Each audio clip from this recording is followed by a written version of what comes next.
You're listening to Francis Oblivion and the Mad Undead by J. Johnson Higgins.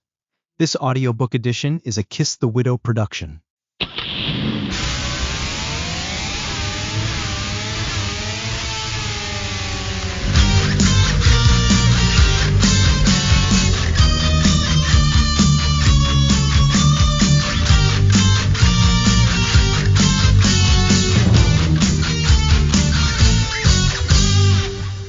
Chapter 7.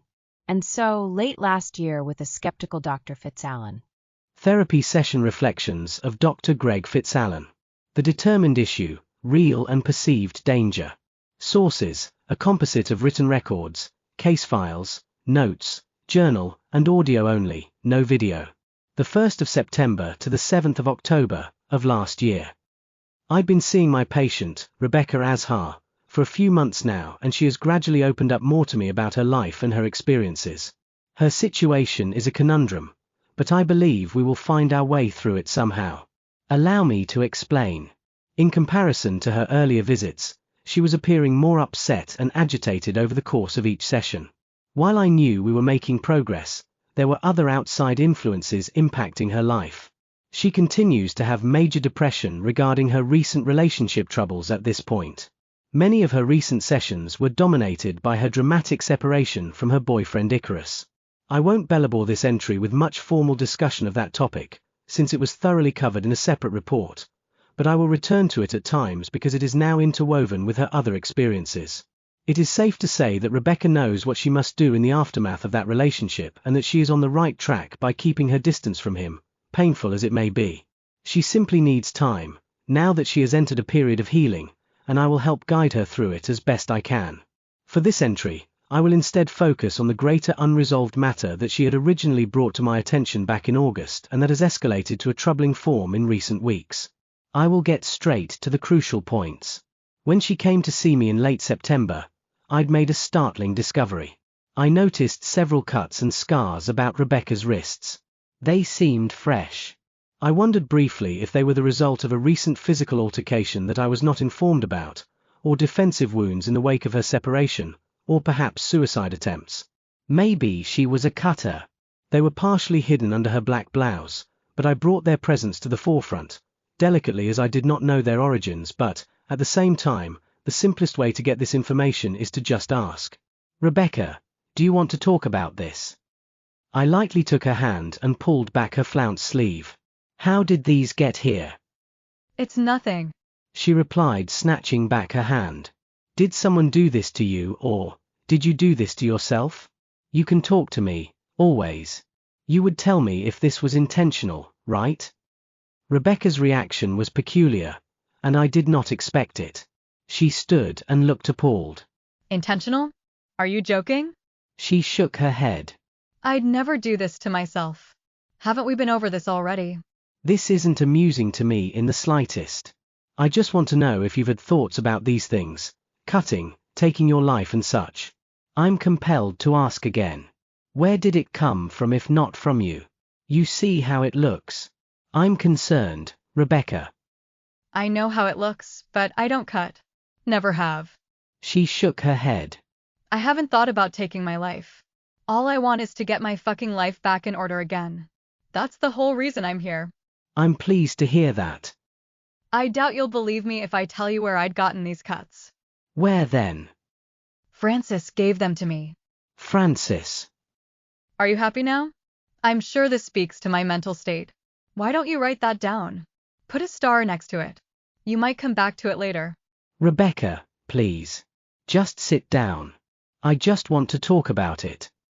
Rebecca did finally sit and elaborate. She told me that Francis has been entering her dreams, choking her while she was at rest and cutting at her wrists to bleed her and drink her blood before she wakes. Drinking blood and vampirism in general was a familiar theme I recalled reading about in her great-grandfather, Diego Azhar's journal as well, because of a special pen apparently, and one that she did not wish to share because it was so special, protected, and was hidden away. I want to point out that Rebecca did not seem to refer to Francis as a vampire at first when she talked about him, but later reluctantly accepted it. She reiterated that she did not know exactly what he was, and that vampire could only explain some characteristics and behaviors but not others, as far as she knew of them. She said that Francis was either something quite unique within the class of predator known as a vampire, or he was perhaps not even related, except in being some kind of parasitic demon or spirit. The same was true of his followers, who also behaved differently and are even tougher to classify under this label, except by their association with Francis. I understood her stance. True, a porcupine and a hedgehog both have sharp spines, but they are not the same. Sharks and dolphins both have dorsal fins, but they are not the same.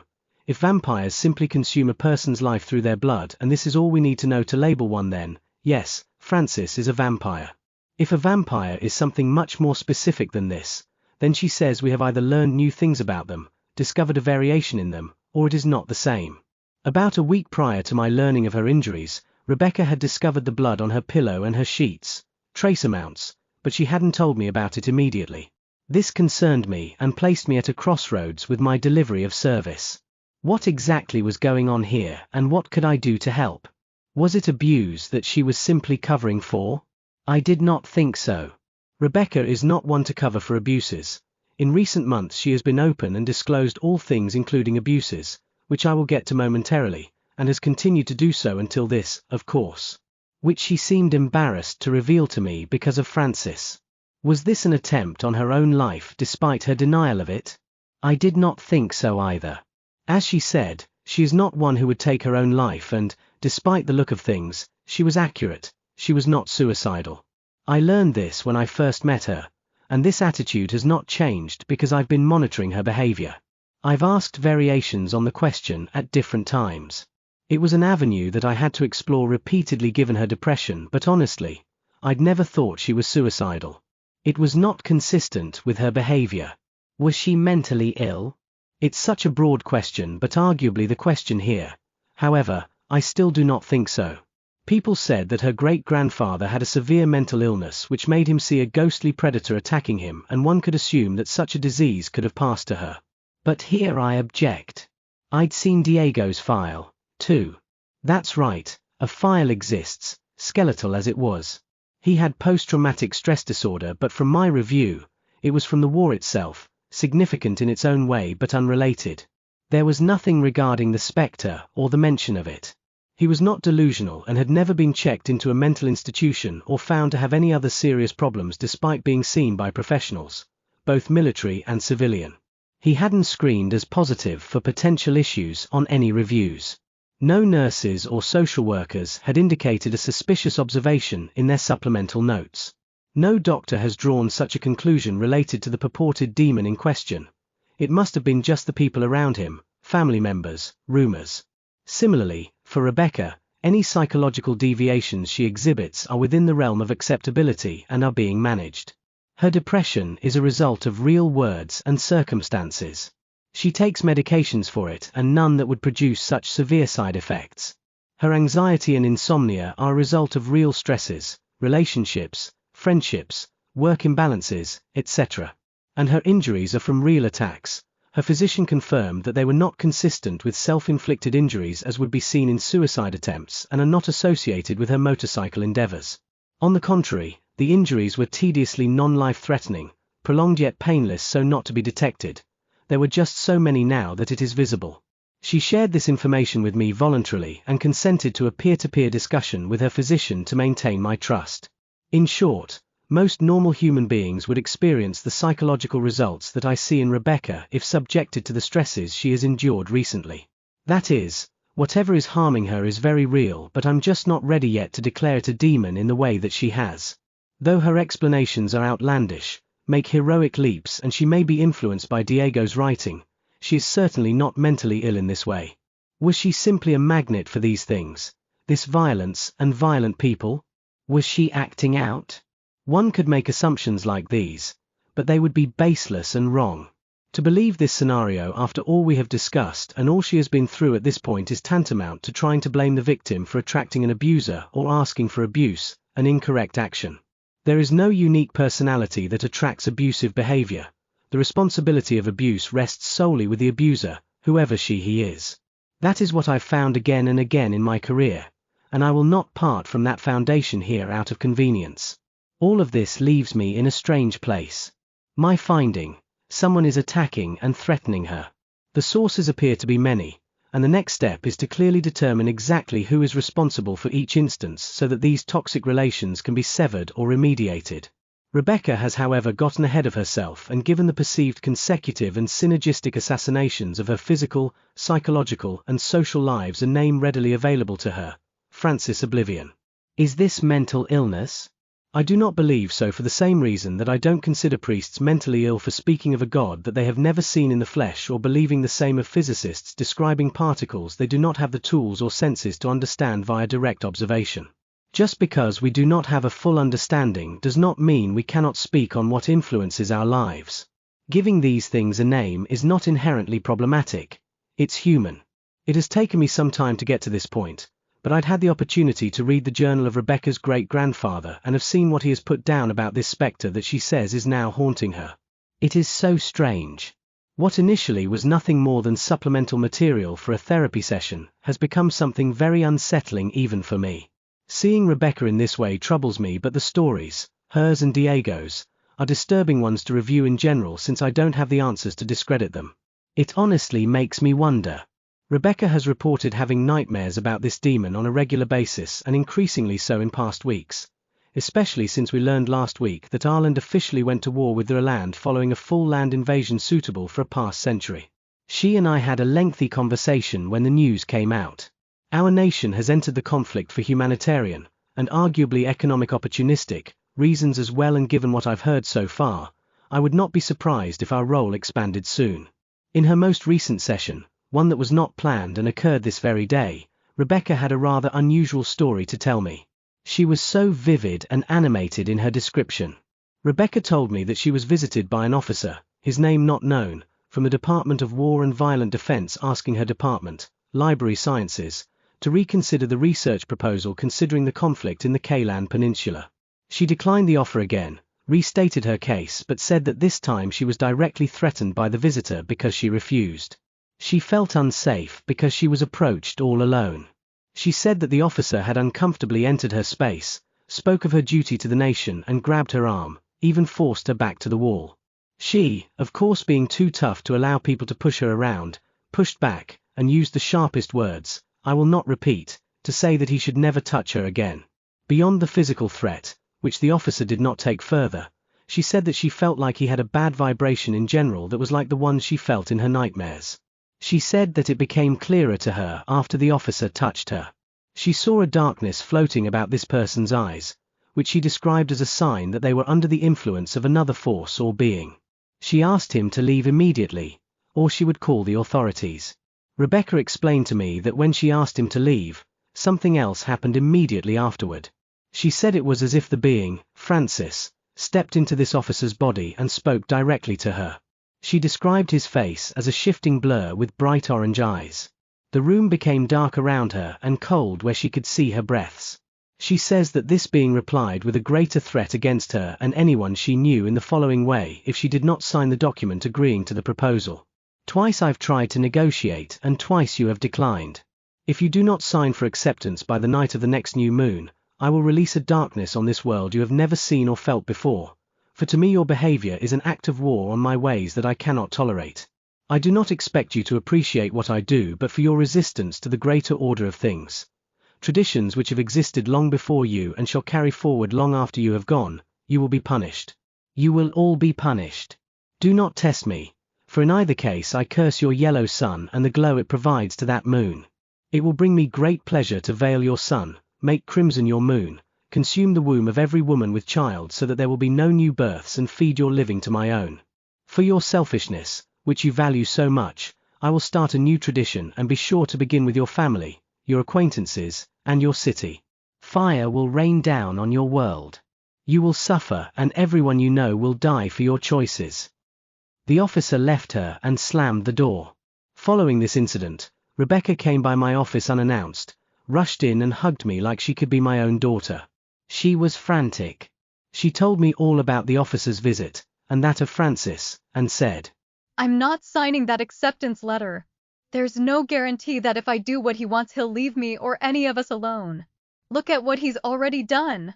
Not just now but centuries ago. He always lies and then he kills people. I'm not signing it, and I don't trust him.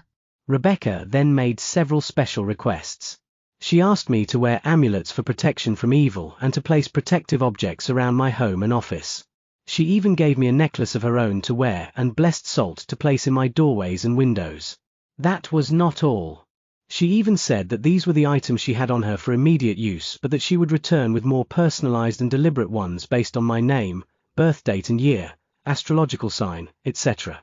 You're the only person who knows what I know. Rebecca said.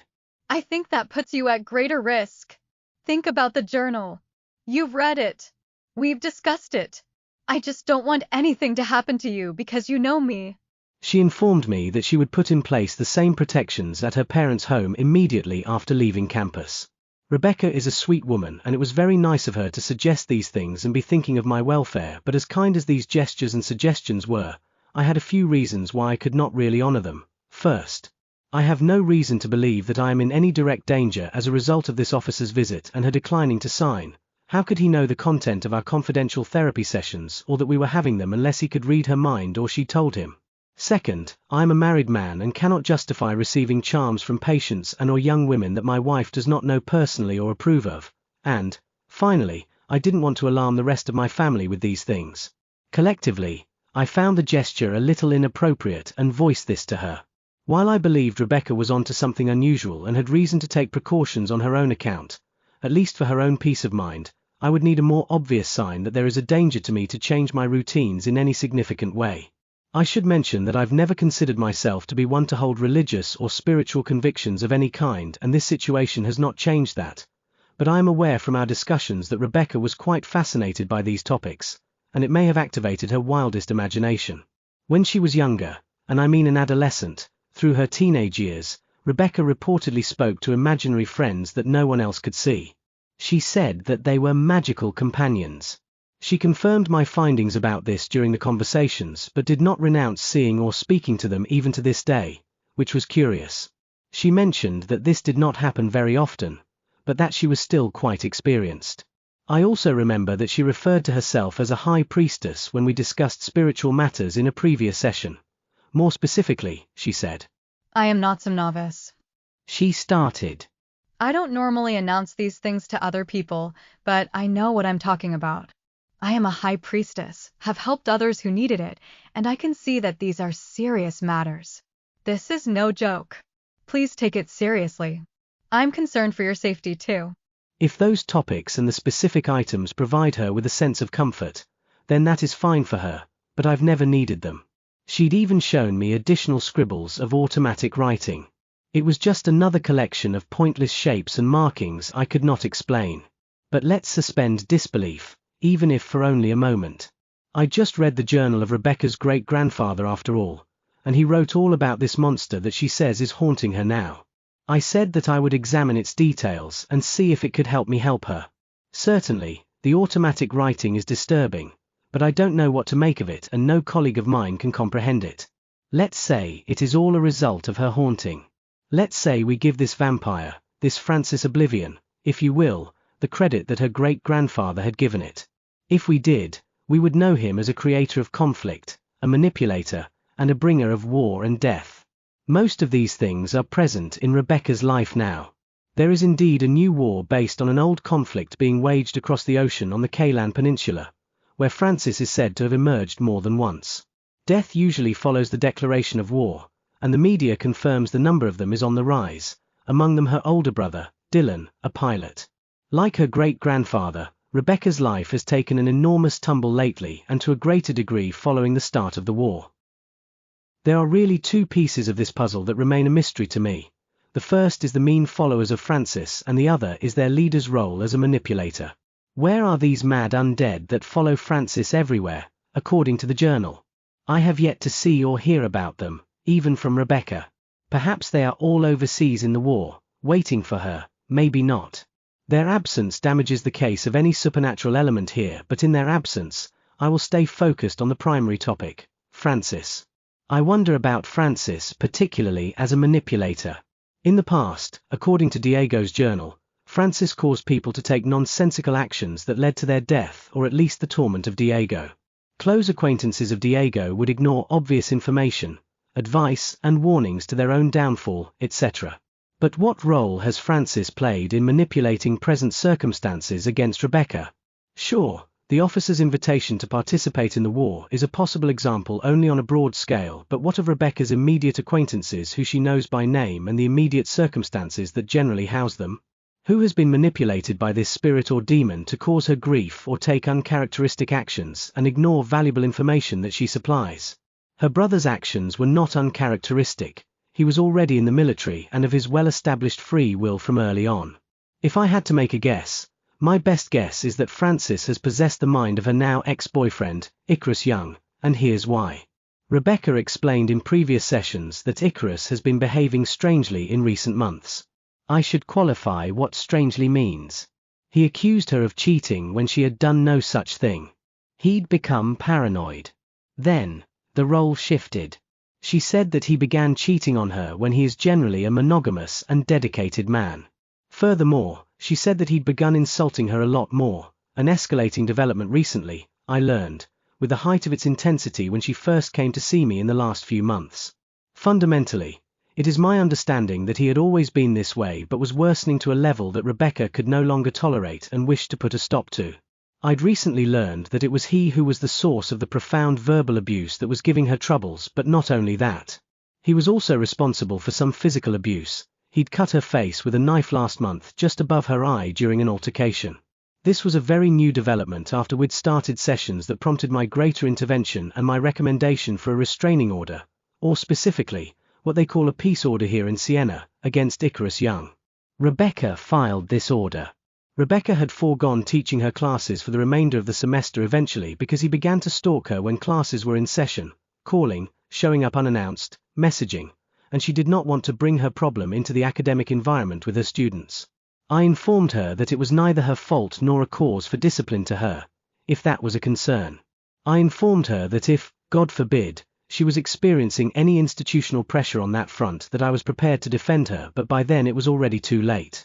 She told me that it wasn't fair to her students to be exposed to the danger when all they wanted was a steady instructor with her head in the game. This was a major depressor for her. The peace order did little for her because he violated it repeatedly, and strangely there would be no evidence that he did. A very odd occurrence. The call history was gone, no trace of him on campus after the fact, etc. As she explained it, Icarus had never been such a violent and paranoid person, and she was baffled by the recent developments. It was all these abuses that led her to where she is today, believing that she was worthless, unattractive, lacking skill, uninteresting and generally not useful to the world. This abuse led to her greater depression. In short, Francis would explain a lot if we were to suspend disbelief, and we assumed he was pulling strings in her affairs. But am I to believe that this demon single-handedly caused a new war in the Kaylan Peninsula, tried to recruit Rebecca with a security clearance in order to draw her closer to it, possessed her boyfriend, made a, worse, scoundrel out of him, and broke them apart by forcing his hand to infidelity, violence, and stalking so that she'd have fewer social supports and greater reason to sign the form? Am I to believe that this creature weaved a spell so sinister that all her depression, body image insecurities, career setbacks, and thus financial anxiety, and sadness in recent months could be attributed to him alone? Am I to believe that this spirit enters her dreams and saps the life out of her on a somewhat regular basis? Am I to believe that this creature apparently attacks others around her frequently by depriving them of sleep and sometimes masquerading as leukemia, cancer, anemia, and other similar ailments of the body? Almost immediately after discussing Francis, she reported that several of her friends and family suddenly became sick or received such diagnoses. Am I to believe that this creature is both the architect of and the prime profiteer from a strange vampiric brand of two-faced, paranormal, disaster capitalism, as Rebecca put it? Am I to believe that all these things can be attributed to this shadowy figure? I just need a little more than a story to see it, but these are the resources I have. On the other hand, it is sometimes not important how real these demons are to me but how real they are to her. I believe that she believes that they are real. I have not shared this temporary suspension of disbelief with her because I don't want to excite her unnecessarily and put thoughts into her mind that her now abusive ex-boyfriend, with a peace order, was simply possessed. That would be asking for trouble, as she may try to confront him, exorcise him, or the like. I cannot approve of any contact or proximity and call myself her therapist, if I intend to get any sleep of my own going forward. Let us return to reality. I've helped many patients with life challenges, emotional problems, abusive relationships, and a distorted view of the world. Perhaps I could bring her back to reality, too, and show her that this demon is in fact nonsense and an activated figment of her imagination linked to explainable things. I could show her that everything so far may have been odd but still has a logical explanation. Therapy Session Reflections of Dr. Greg Fitzallen. Intervention Approach regarding Rebecca Azhar and Francis Oblivion. Editor's note: this record is empty.